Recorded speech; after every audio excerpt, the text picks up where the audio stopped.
É uma honra ter você acompanhando a gente no canal. PR Gessé Luiz, hashtag Teologia em Foco. Mas antes, se inscreva no canal, dá o seu joinha, será sempre uma honra ter a sua companhia. Vamos falar um pouquinho sobre esse tema tão importante, né? Quando Paulo diz assim, porque a mente da carne é morte, mas a mente do Espírito é vida e paz. Ele fala da mente da carne aqui no sentido do nosso intelecto, a nossa parte humana, né? Quando ele diz, mas a mente do Espírito é vida e paz, ele está dizendo o Espírito aqui com E maiúsculo, que é o Espírito de Deus. Então veja bem, a partir do momento que o Éder encontrou Jesus, ele passou a ser portador do espírito humano que ele já era, que é o hálito de Deus, a vida que está nele, e consequentemente ele passa a ser o receptáculo do Espírito de Deus. E aí ele passa a ser comandado, gerido, né, conduzido pelo Espírito de Deus. Então o seu espírito humano é submetido às normas do Espírito de Deus que está nele. Por isso que o Paulo diz que em Gálatas que a nossa batalha é uma batalha contra a carne. É uma luta, a carne quer ficar no primeiro lugar do pódio. Mas quando o nosso espírito, quando o Espírito de Deus está governando, então o primeiro lugar é do Espírito. Então todos os ditames da vida, ela parte do Espírito, da essência do Espírito, e não da essência da alma ou do corpo, né? Porque a alma é muito suscetível ao pecado, assim como o corpo. Mas o Espírito não deseja pecar. É importante pensar nisso. Se o Espírito desejasse pecar, você não sofreria quando você peca. Porque o Espírito, ele cobra de você quando peca. Então o Espírito de Deus que está em você, no Espírito do homem regenerado, então torna o homem guiado por Deus. Aí Paulo vai dizer em Romanos, né? Se você ler o capítulo 6, capítulo 7, até o capítulo 8 de Romanos, você fica atribulado quando Paulo diz, né? Tem momento que ele diz, ó miserável homem que sou, quem me livrará do corpo dessa morte? Outro momento ele diz assim, olha, eu me sinto aflito entre a vida terrena e se perguntar para mim o que eu quero, se quero viver nessa terra ou se quero partir, ele diz assim, o viver é Cristo e o morrer é ganho. Então, para ele, se ele viver, ele vive para Cristo. E se ele morrer, ele ganha a eternidade. Então, o salvo é mais ou menos assim, quando ele é conduzido pelo Espírito. Olha o que diz o versículo 7. Porque a mente da carne é inimizade contra Deus. Quando o seu espírito humano comanda a sua vida, então você fica suscetível ao pecado, suscetível às coisas efêmeras da vida, aquilo que é tão supérfluo, aquilo que é tão passageiro, né? Quando você lê lá em Eclesiastes, vaidade de vaidade, diz o pregador, tudo é vaidade. Ali ele fala da efemeridade do tempo. Ele não está falando de vaidade no contexto usual de coisas, vaidade no sentido da efemeridade do tempo.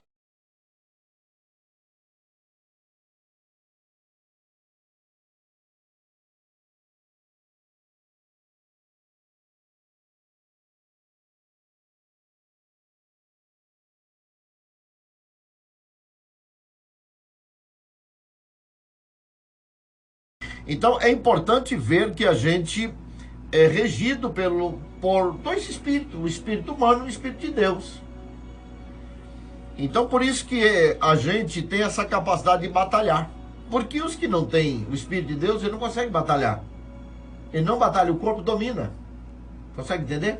Consigo. Eu gostaria de fazer uma pergunta, pastor. É uma dúvida, né, que eu tenho.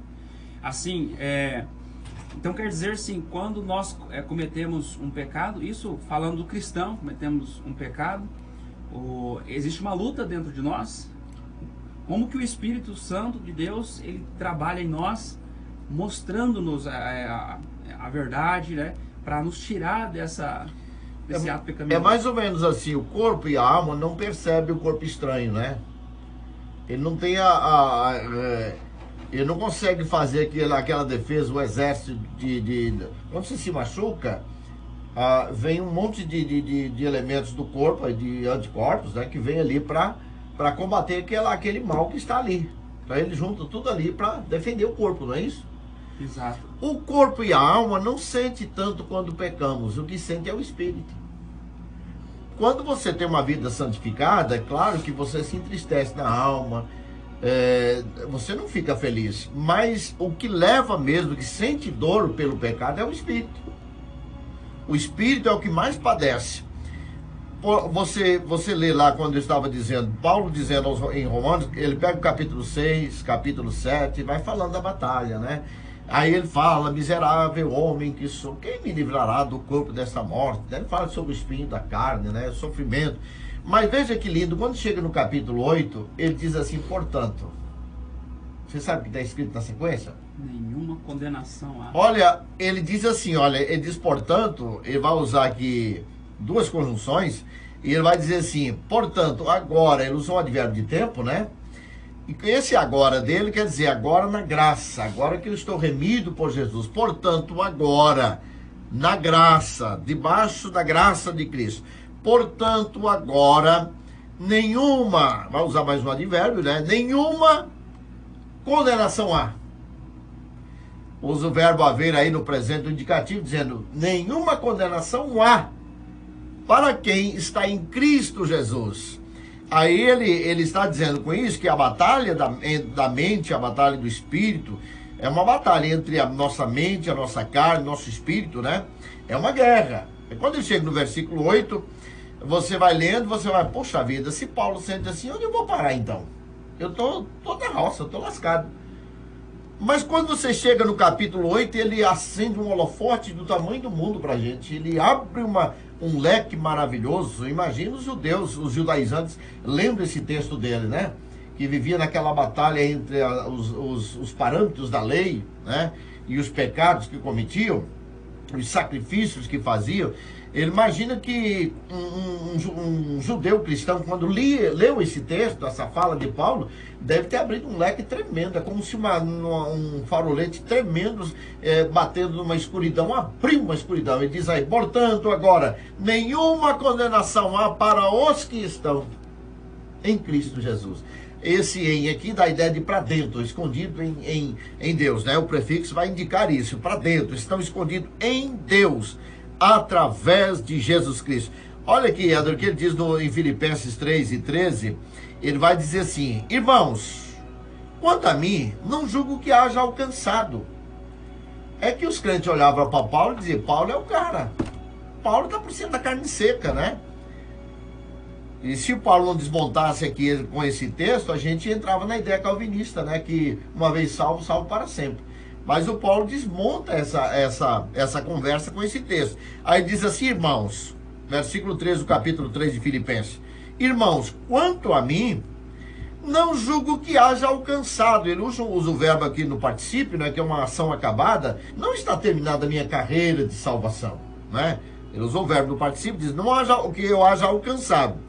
Aí ele usa uma conjunção, vai dizer, mas, conjunção adversativa, né? Mas uma coisa faço, e é que, esquecendo-me, agora esse esquecendo aqui é um gerúndio que dá uma ideia de todos os dias deixando os embaraços, todos os dias vencendo as barreiras, né? Você para ser salvo, você tem que correr, fazer a jornada da santidade, esquecendo-me das coisas que para trás.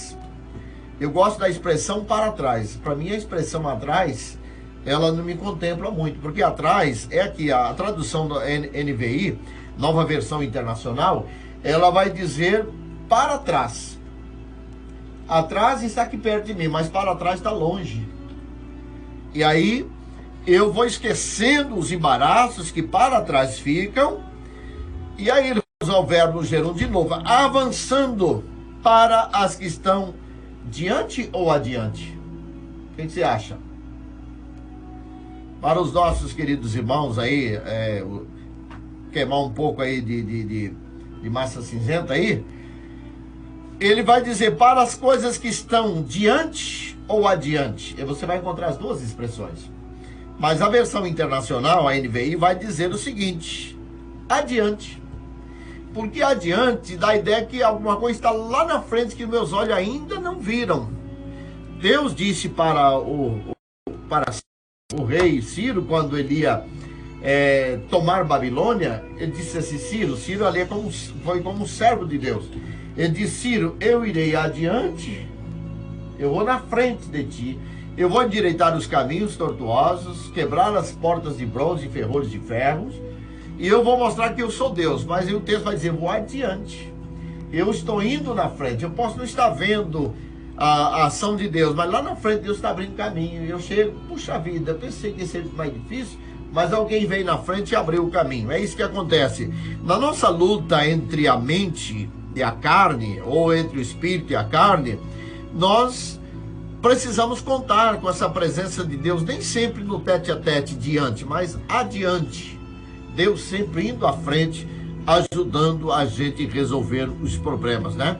Veja que é rico o texto, né? É muito rico, muito rico. Quer dizer, então, pastor, que eu posso pensar que, mesmo eu aceitando Jesus, tendo a natureza divina, a natureza pecaminosa ainda está dentro de mim? Ela não é completamente extirpada? O texto de Paulo aqui vai deixar isso bem claro. Ele diz assim, irmãos, quanto a mim, não julgo que haja alcançado.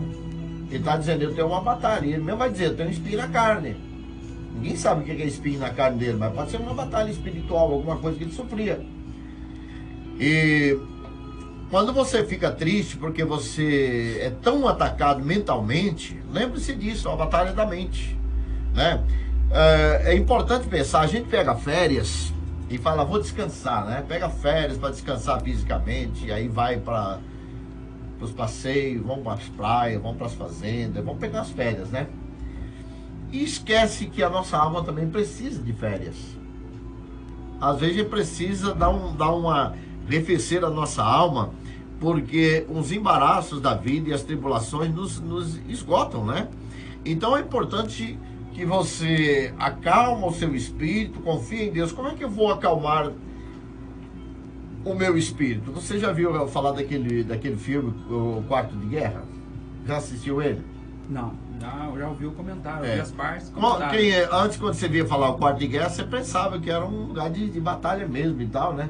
Aí você vai ver uma senhora idosa de joelhos dobrados no quarto, no filme, muito interessante, né? Maravilhoso. Aí quando você começa a pensar, não, mas então eu vivo nessa batalha, no meu quarto de guerra.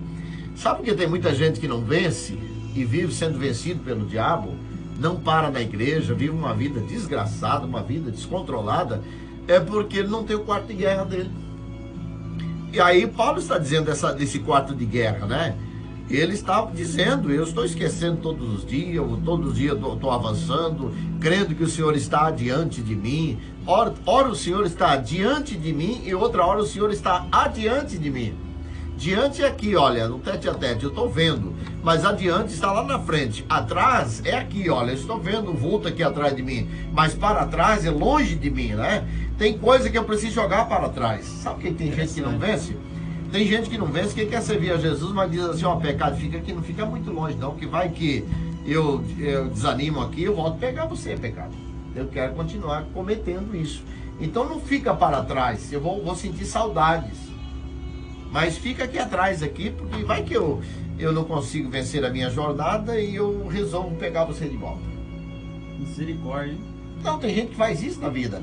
Tem gente que quer servir a Deus, mas fala assim, pecado, não fica muito longe de mim não. Aquela coisa que, aquele enrosco extraconjugal, aquele enrosco de fornicação, é o seguinte, eu quero continuar vendo, para sempre matar a saudade, não fica muito longe de mim não, né? Mais ou menos isso. Tem uma história engraçada, eu estava uma vez no aeroporto no Galeão, no Rio de Janeiro, esperando o voo, e aí eu fui numa livraria. Aí encontrei lá um livro de um padre meio maluco chamado Leonardo Boff, e eu li lá, eu vi o tema A Águia e a Galinha, e eu falei, eu vou comprar esse livro, interessante. Comprei o livro e já no avião fui lendo o livro. E aí eu vi uma história de um camponês do país de Gana, né? E a história de um naturalista. Um camponês, um homem da roça, ele achou uma águia, daquelas águias imperial, que caiu do penhasco do ninho. E ela quebrou a perna e a asa, me parece. Aí ele pegou aquele filhotão, e levou para casa e cuidou daquela águia. Ensinou aquela águia a comer junto com a galinha ali, os pintainhos ali comendo, e ela aprendeu. Só que a águia foi crescendo com aquela monstra daquela águia junto com os pintinhos, junto com os frangos ali. Aí chegou um naturalista, o camponês, e disse assim: e essa águia? O que essa águia está fazendo no meio das galinhas? Aí o camponês disse: não é mais uma águia. Ela é uma águia-galinha. Ela não voa mais, ela aprendeu a viver, ela está circunscrita no espaço das galinhas. Aí o naturalista diz assim: não, ela não vai, ela é águia, ela tem um coração de águia. Eu vou fazer essa águia voar. Aí o camponês disse: nunca, e zombou do naturalista, né? Disse: não, jamais, ela é uma águia-galinha. Aí ele ficou olhando aquela águia e ele pensou: vou fazer essa águia voar. Ela tinha asa, não cortaram a asa dela, normal. Só que ela acostumou a viver ali, circunscrita ali no espaço das aves, das galinhas ali. Aí ele pegou e subiu na casa e pôs a águia assim no pulso, assim, levantou a águia e diz assim: águia, voa, águia, você é uma águia. Você não é uma galinha, você tem coração de águia. Aí diz que a águia olhou para ele, balançou a cabeça assim, abriu aquelas enormes asas, né? A águia imperial, ela tem uma envergadura de parece que 3 metros de asas, né? E ela abriu aquela enorme asa e bateu asa e voou, sabe para onde? Pro meio das galinhas. A luta entre você estar circunscrito a um espaço, né? Ela bateu asa e voou pro lado das galinhas. Aí o camponês bateu o pau, eu falei: não falei? Ela não voa, ela é águia e galinha. E o camponês disse: não, ela voa, ela tem coração de águia. A águia conhece as alturas. Aí ele subiu de uma árvore bem grande. E lá em cima daquela árvore ele pôs a águia no braço e disse: águia, voa. A águia olhou para ele assim e bateu as asas. E voou pro meio das galinhas de novo. Aí o camponês, viu? A águia e a galinha não voa mais. Aí já estava anoitecendo, esse camponês foi dormir e disse: amanhã eu farei essa águia voar. Quando o dia vinha amanhecendo, ele pegou a águia e subiu para a montanha, lá para o meio dos rocheiros, das enormes rochas. E quando o sol vinha nascendo, dourando aquelas rochas, ele pôs a águia em cima de uma pedra bem alta e gritou: águia, voa, você conhece as alturas. Aí a águia não viu mais as galinhas, não viu o seu reduto, onde ela estava circunscrita, né? Não viu nada daquilo mais. E a águia começou a tremer, quando tendo a primeira experiência.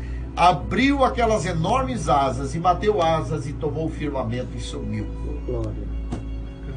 Então aqui está um exemplo. Enquanto você estiver de olho no botequim onde você bebia cachaça, você não vai ser crente. Enquanto você estiver de olho naquele caso extraconjugal que você tem ou tinha, você não vai ser crente que presta. Enquanto você está circunscrito aos seus pecados de estimação, você não vai conseguir ser crente. Essa é a pura verdade. Então, você tem coração de águia, porque você aceitou Jesus. Jesus te deu um coração de águia. A águia conhece as alturas. Você vai comer lixo, ciscar nos detritos como a galinha, enquanto você quiser. Mas o dia que você resolver sair desse teu reduto de pecado, você vai parar de comer lixo do mundo e vai ter uma sensação das coisas celestiais. E vai bater asas e vai voar. Glória a Deus, coisa maravilhosa, hein? As galinhas precisam desaparecer para a asa voar. Glória a Deus. É interessante, né? Então, é uma metáfora que a gente coloca aqui no texto para que entendam. Isso que Paulo está dizendo: eu vou esquecendo dos embaraços. Ele usa o verbo aqui no gerúndio, esquecendo-me. Eu esqueço hoje, esqueço amanhã, tropecei hoje. Não vou ficar olhando esse tropeço, vou continuar olhando para frente. Porque o verbo no gerúndio na sequência diz avançando-me. Avançando para as que estão adiante de mim, eu prossigo para o alvo em busca do prêmio da soberana vocação em Cristo. Olá, é uma honra ter você acompanhando a gente no canal. PR Gessé Luiz, hashtag Teologia em Foco. Mas antes, se inscreva no canal, dá o seu joinha, será sempre uma honra ter a sua companhia.